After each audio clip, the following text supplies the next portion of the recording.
What wraps around my feet isn't mud. It's my own fate. Every step drains all the strength in my body. I'm not just walking. I'm locked in a tug-of-war with the earth, while the crystallized rocks under me scrape me with every grind. Each scrape feels like tiny blades slicing into my skin. Does it hurt? Of course it does. But scarier than the pain is coming to a stop. I am a flamingo. People always say we're nature's most elegant stroke of pink.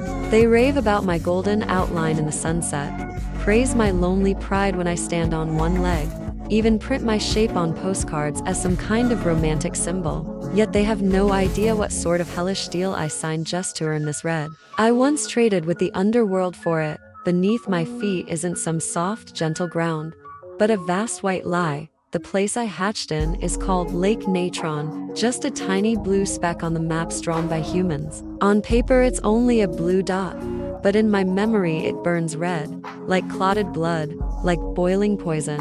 The wind here shows no mercy, laced with the sting of sulfur, trying to strip every last bit of moisture from my lungs. The water here can't quench any thirst. Its pH climbs to a brutal 12, strong enough to peel away flesh and cure every reckless life into a forever mummy. Why did I have to be born here? My mother never gave me an answer. She only stood on that chalk-white salt flat, using her own wrinkled legs to carefully pile up a little cone of mud. That heap became my fortress and my island, because the land beyond is so toxic that even lions and hyenas dare not enter. To escape fangs and claws, we chose poison instead. That's the survival logic of my kind. Sneak a chance at life in a place even death can't be bothered with. When my shell finally cracked, there was no oasis waiting for me. I was greeted only by blinding white and suffocating heat. Air baked at 40 degrees twists my sight and burns my gaze. I myself was just a gray puffball, clumsy and awkward, like a speck of dust that hardly mattered at all. Thrown into this enormous steamer, I felt my mother lower her head and push warm, blood-tinged red milk into my beak. That was the essence drawn out of her own body, the only tenderness in this dead land, and I swallowed it greedily. I thought that must be what happiness feels like, never realizing my countdown had already begun with that very first mouthful. This is Lake Natron's cruelest joke. As the water pulls back, the mud underneath starts to show its teeth. The blazing sun turns tyrant, squeezing the last drop of moisture from the ground. Disaster quietly creeps onto my feet. At first, it's just a heavy drag as mud thick with concentrated salt clings hard around my ankles. Wind and sun bake it day after day till it hardens, like cement, like shackles, like a crust of stone fused into my flesh. At first, it was only extra weight, as if invisible hands were yanking me back, stopping me from keeping up. Then the burden turned into torture tools. Huge clumps of rock swallowed my tender legs. Every step forced my spine and body to haul the load. Worse still, those sharp grains, like shattered glass, ground against me with every movement. They split open my skin, dug deep into my flesh, and rubbed salt again and again into wounds that never get to heal. Does it hurt? Of course it hurts, but more terrifying than the pain is stopping, because stopping here means falling behind. Falling behind means signing your own death sentence. The path to fresh water stretches 50 kilometers. For me right now, 50 kilometers might as well be the other side of the world. But I have to push on, along with thousands of gray fluff balls like me. We merge into a writhing river of bodies with no way to turn back. Behind us lies dreed-up wasteland. Under us drag the heavy chains. Ahead of us waits an unknown chance at life. Nature has never cared for tares. It only filters out the ones who endure. Or rather, it doesn't always pick the strongest. It picks those who can stomach the most pain, even when my ankles bleed raw. Even when each step feels like walking on knife edges, I still have to pretend I'm a born survivor on this brutal killing ground. I don't know how long I trudge on. Time dissolves, and even pain blurs out of focus, until a stray gust brushes past carrying long-lost coolness and damp, until that blinding white ahead slowly softens and melts into a tender blue. I finally see it. The fabled freshwater lake shimmering just ahead, with countless of my own kind gathered there together. Their clamor is the sound of life itself. When at last I drag my wounded legs into that soothing water and let them soak in the cool lake, those cursed salt clumps begin to loosen and melt away. The moment the shackles fall off, I think I'll break down and cry. but I don't. I simply lower my head and gaze at my reflection in the ripples. The chick that once staggered forward covered in dusty gray now carries firm growing wings. My color is still pale, not yet flaming red, but the fire in my eyes is strong enough to spread. Years from now my feathers too will burn like living flames. All because I've devoured the bitterest algae in the salt lake and digested the hardest suffering this world can offer. Like my parents, I will build nests in the harshest corners and feed the next generation with my own bloodworm devotion. Maybe I'll die on some migration halfway through. Maybe I'll fall beneath a predator's claws. But so what? A life isn't meant just to reach a final stop. It exists so that along the way it can burn itself completely and leave nothing undone. Look up at this desolate sky. What storms above the wasteland isn't just birds. It's uncountable unyielding souls splashing an unfading rainbow across the gap between earth and heaven. That is who we are. We never beg fate for mercy. We only choose to blaze inside the fire. I am a flamingo, and beneath my feet is not mere sludge, but my life, my death, and the stubborn pride that keeps rising from both without end. Humans love to call me the overlord of the sky, but few know that before I was hoisted onto the pedestal, I was nothing more than a spare wife in my clan, easily replaced at any moment. My name is Golden Eagle. Yet compared with that title, I'd rather you remember another, survivor. The moment I pecked through the shell, it was not gentle sunlight that greeted me, but a searing pain that seemed to burrow into my very spine. In our clan, from the instant of birth, the firstborn is deemed the chosen heir, the sole hope for the future of our entire bloodline. As for the second son, he was nothing more than a stand-in, a shadow ready to step in at a moment's notice should his elder brother meet an untimely end. Time and again, my older brother's actions taught me what it means to be born into a social stratum that can never be crossed, and my mother's perpetually distant expression drove that harsh reality home, hammering it deep into my heart. Those looks shattered all my illusions about maternal love. I too had once resented her silence in my heart, while he stood quietly by, his golden eyes devoid of the slightest pity. It was only much later that I understood. It wasn't that he was heartless, but that survival itself is cold-blooded, almost cruel. This cold, relentless crushing shatters the tenderness that motherhood ought to have. From the moment I was born the superfluous second son, an anomaly in the rules of heredity, my entire childhood huddled at the most perilous edge of the nest. One more half-step back, and there lay the abyss where even a single cry would be denied me. A half-inch closer, and my brother's sharp claws would lunge at me with brutal force. A birthmark of uselessness, like a curse, was etched into my very bones. The mountainside, too, was growing ever more desolate, and the prey grew scarce. Each time mother returned to the nest with her spoils, the first warm mouthful of flesh and blood was always reserved for that sturdy eldest son. When my turn finally came, all that remained were cold, shattered bones and dry, hardened remnants. Hunger was an invisible beast, gnawing at my flesh and nerves day and night. At one point, I believed I would collapse that summer like so many of the weak cast aside by the times, fading away without a sound. Like those marginalized souls left behind by the times, I quietly dissolved into a speck of dust on the desolate wilderness. Yet fate, that madman, never writes its scripts by the book.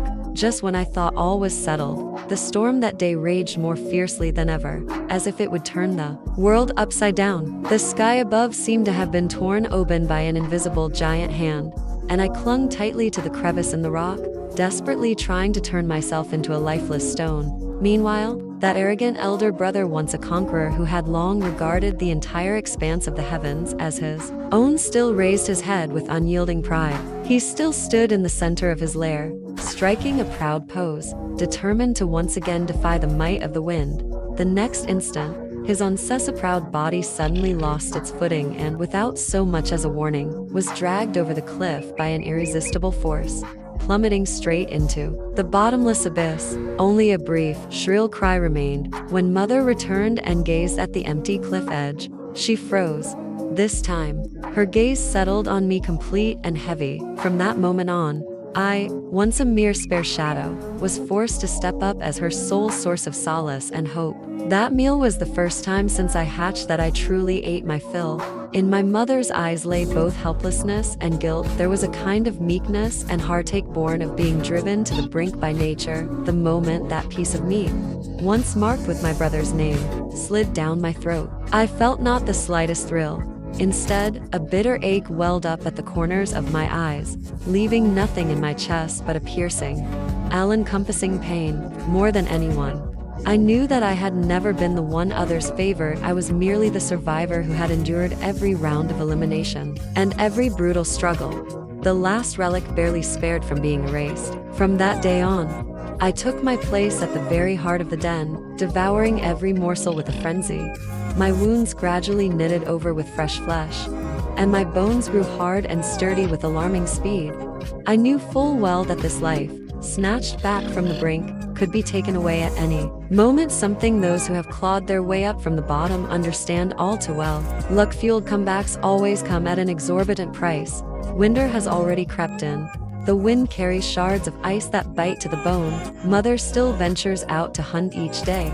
But this time, instead of returning to the nest as she always does, she perches on the high ridge across the way. She let out a piercing cry, both a summons and the sternest command to leave, a warning as well, for she knew that the Alps never harbor the weak. No matter how badly you've been battered, they grant you no extra leniency or refuge. The sky shows no mercy to any frailty. If before the first heavy snow seals off the mountains, I still haven't learned to truly fly, this nest that once nurtured me will soon turn its hand and become the grave that buries me. Beneath my feet, an abyss with a gaping maw lies ready to claim my body at any moment.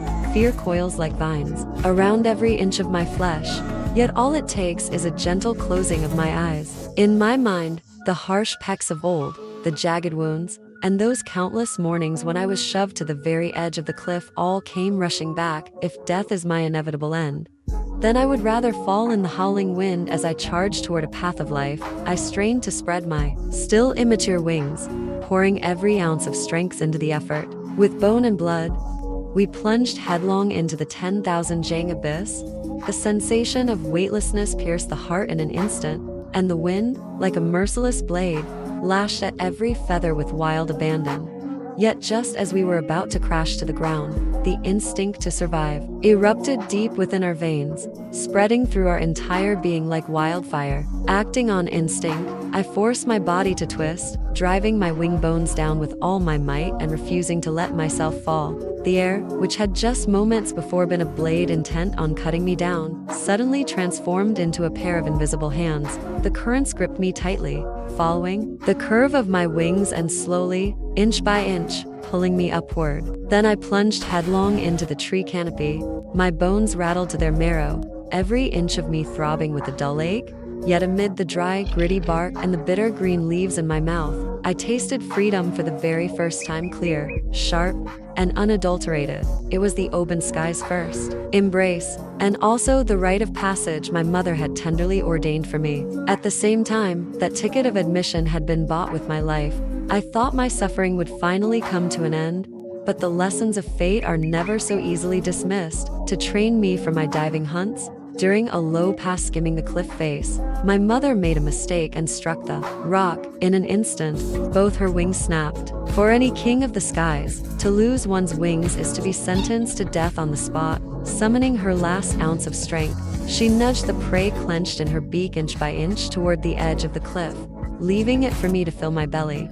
Then dragged her shattered body down into the dark abyss without a single glance back. She issued her final, resolute command to me in this uncompromising manner. From now on, you'll bear your own bloodshed, and the road ahead is one you must forge alone. For 3 full days and nights, I circled high above, tracing endless, overlapping arcs in search of any trace she might have left, refusing to admit that I had already lost her. It was only when hunger had utterly consumed my reason that I was forced to turn and go. From that moment on, I became a truly solitary eagle, adrift alone in the high reaches of the Alps.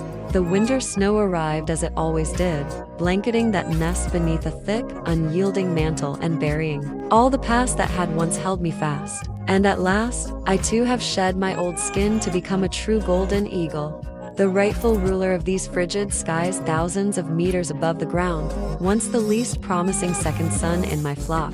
all but cast aside as a benchwarmer, it was precisely because my beginnings were so pitifully weak. So, I understand the wind's capricious moods better than any raptor, and because I've had one foot in hell, I crave that faint glimmer in the clouds more than any living thing. The entire process of survival is, after all, a long and brutal game of survival. No one can live another's life for them. No one can shield you from every storm, nor is there any haven that will forever be a safe refuge. The bitter cold that once nearly froze you to death will one day become the fiercest updraft beneath your wings, no matter that at the outset you were nothing more than a spare tire. Even if you once had to scavenge the scraps left by others, as long as you're willing to grit your teeth and hold on at the edge of the cliff, and to flail with all your might without giving up as you fall, one day, through pain that rips you inch by inch, you will earn a boundless sky that belongs to you alone. The moment I saw a fledgling swallowed whole by its own kind,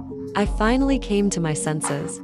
It turns out our fate has been written as a cycle from the very instant we are born. My name is Black-Hooded Cormorant, and I live on the edge of this desert that sears the soul, straining every ounce of strength just to carve out a sliver of shade with my wings. I stand only to shield that fragile new life in the nest from the scorching sun, lest it be burned alive. The blazing midday sun pours down like molten gold. I dare not take a single step. That blinding, searing light could reduce the downless fledglings to ashes at any moment. 60,000 of my kin are enduring here, clinging to the faintest hope while the air, it was thick with the pungent stench of want. In the distance, atop the dunes, another shadow crouched, a band of fledglings. Their wings now strong, their forms no different from our own. Their parents had long since cut off all support, sending them no more food. Instead, they were cast out of their haven with near cruel force. Now they've banded together into a marauding band, their eyes alight with the savage glint of hunger. Whenever my mate drags his half-broken body back to the nest across the empty expanse, clutching that meager haul in his mouth, those youths were like hounds scenting blood, springing up in a flash over a dozen figures converging to weave a web of greed. They howled as they pounced, snatching from their mate's mouth the meager morsel that sustained our bloodline, tearing it away with effortless ease before vanishing into the distance. All that remains for the fledglings in the nest is a faint, almost inaudible wail, so frail it seems utterly lost in the vast emptiness. If I stay where I am, they will slowly starve to death under my gaze. Yet if I leave, that slender, fragile form will be laid bare, exposed like a piece of fish on a chopping block, at the mercy of any predator, facing the deadly threats lurking in all directions. I once witnessed those young ones swallow an entire fledgling of their own kind. Strange sounds like rolling gems tumbling down their throats. You might never have guessed that. At that time, I too was one of them. The absurdity is that when it's my turn to choose, every possibility feels like a double-edged sword hanging above my head, pressing down on my heart at every moment. And when I finally must spread my wings and venture out to forage, the plaintive cries of the fledglings behind me become an unhealable fissure etched into my very soul. Yet those cries in this vast emptiness were no different from tolling the death knell for myself. With my heart clenched tight, I fled back in panic. Those restless youths had already gathered at the edge of the nest, their blood-soaked maws wide open, brimming with malice. It keeps probing from every angle, trying to swallow my flesh and blood in one gulp. I can only hurtle into the flock like a black bolt of lightning, driving them back with wing beats and a sharp beak until the frail fledgling trembles all over and finally gulps down, bit by bit, the morsel of salvation I've brought back. A hollow, post-apocalyptic sense of relief gradually suffused my entire being, yet I knew all too well that one day, this fledgling I had sheltered beneath my wing would shed its naivety and grow to be the same stature as myself.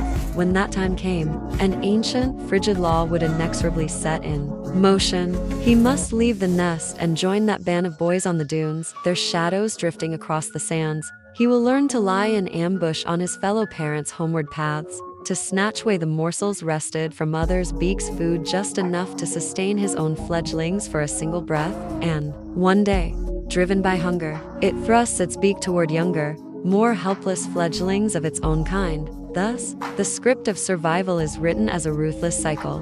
When, in time, I look up and see myself, my wings now fully grown, a child driven from the nest, I too will be swept into that surging tide of predation. What churns within the chest is far more than sorrow. When he at last endures one tribulation after another, finds a mate and rebuilds his nest, he will, under the blazing sun, cast a small patch of shade over his fledglings, and he too will gaze with eyes as complex as mine are now, gazing at the newly risen youth upon the dunes.